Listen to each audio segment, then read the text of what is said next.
জাতিসংঘের মানবাধিকার প্রধান ভলকার তুর্ক বলেছেন, বাংলাদেশে গত সরকারের অধীনে জোরপূর্বক গুম ও নির্যাতনের অভিযোগে অভিযুক্তদের বিরুদ্ধে মামলা শুরুর ঘটনা জবাবদিহিতামূলক একটি গুরুত্বপূর্ণ পদক্ষেপ।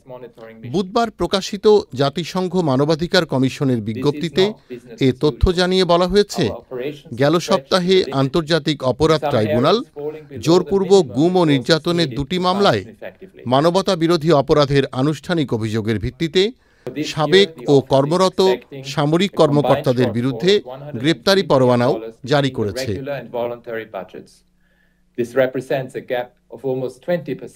হাইকমিশনার কর্তৃপক্ষকে বিচারাধীন মামলা নিষ্পত্তি অগ্রাধিকার দেওয়ার আহ্বান জানিয়ে বলেন, নির্বিচারে আটক থাকা ব্যক্তিদের অবিলম্বে মুক্তি দেওয়া অত্যন্ত গুরুত্বপূর্ণ।